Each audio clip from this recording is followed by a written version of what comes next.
supreme lawgiver, this feeling of a rational being affected by inclinations is called humiliation, intellectual self-depreciation. But with reference to this positive source of this humiliation, the law, it is respect for it. There is indeed no feeling for this law, but inasmuch as it removes the resistance out of the way, this removal of an obstacle is, in the judgment of reason,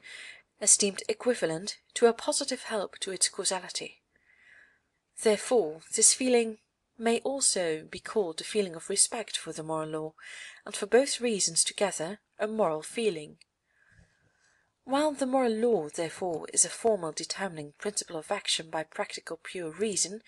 and is moreover a material though only objective determining principle of the objects of action as called good and evil,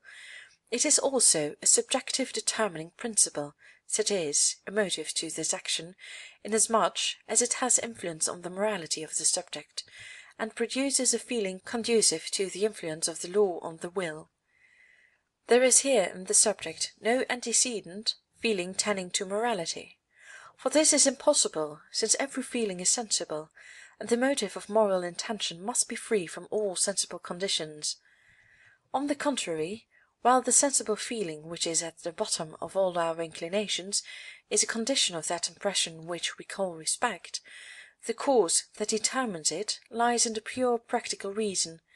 and this impression therefore, on account of its origin, must be called, not a pathological, but a practical effect. For by the fact that the conception of the moral law deprives self-love of its influence, and self-conceit of its illusion, it lessens the obstacle to pure practical reason, and produces the conception of the superiority of its objective law to the impulses of the sensibility. And thus, by removing the counterpoise, it gives a relatively greater weight to the law in the judgment of reason, in the case of a will affected by the aforesaid impulses. Thus the respect for the law is not a motive to morality, but is morality itself subjectively considered as a motive, inasmuch as pure practical reason, by rejecting all the rival pretensions of self-love, gives authority to the law, which now alone has influence. Now it is to be observed that as respect is an effect on feeling, and therefore on the sensibility, of a rational being, it presupposes this sensibility, and therefore also the finiteness of such beings on whom the moral law imposes respect, and that respect for the law cannot be attributed to a supreme being, or to any being free from all sensibility, in whom therefore this sensibility cannot be an obstacle to practical reason. This feeling, which we call the moral feeling, is therefore produced simply by reason. It does not serve for the estimation of actions, nor for the foundation of the objective moral law itself, but merely as a motive to make this of itself a maxim. But what name could we more suitably apply to this singular feeling, which cannot be compared to any pathological feeling? It is of such a peculiar kind that it seems to be at the disposal of reason only, and that pure practical reason. Respect applies always to persons only, not to things. The latter may arouse inclination, and if they are animals, example, horses, dogs, etc., even love or fear, like the sea, a volcano, a beast of prey, but never respect. Something that comes nearer to this feeling is admiration, and this, as an affection, astonishment, can apply to things also, example lofty mountains, the magnitude, number, and distance of the heavenly bodies, the strength and swiftness of many animals, etc. But all this is not respect. A man also may be an object to me of love, fear, or admiration, even to astonishment, and yet not be an object of respect. His jocose humour, his courage and strength, his power from the rank he has amongst others, may inspire me with sentiments of this kind, but still inner respect for him is wanting. Fontenelle says, "I bow before a great man, but my mind does not bow." I would add, before an humble plain man, in whom I perceive a brightness of character in a higher degree than I am conscious of in myself, my mind bows whether I choose it or not, and though I bear my head never so high that he may not forget my superior rank. Why is this? Because this example exhibits to me a law that humbles my self-conceit when I compare it with my conduct, a law, the practicability of obedience to which I see proved by fact before my eyes. Now, I may even be conscious of a like degree of uprightness, and yet the respect remains. For since in man all good is defective, the law made visible by an example still humbles my pride, my standard being furnished by a man whose imperfections, whatever they may be, are not known to me as my own are, and who therefore appears to me in a more favourable light. Respect is a tribute which we cannot refuse to merit, whether we will or not. We may indeed outwardly withhold it, but we cannot help feeling it inwardly. Respect is so far from being a feeling of pleasure that we only reluctantly give way to it as regards a man.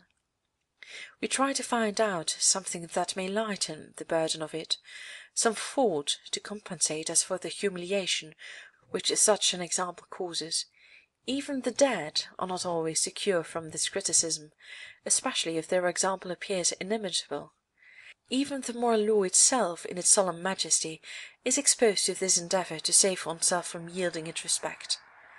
Can it be thought that it is for any other reason that we are so ready to reduce it to the level of our familiar inclination, or that it is for any other reason that we all take such trouble to make it out to be the chosen precept of our own interest well understood, but that we want to be free from the deterrent respect which shows us our own unworthiness with such severity? Nevertheless, on the other hand,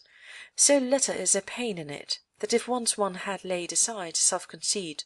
and allowed practical influence to that respect, he can never be satisfied with contemplating the majesty of this law, and the soul believes itself elevated in proportion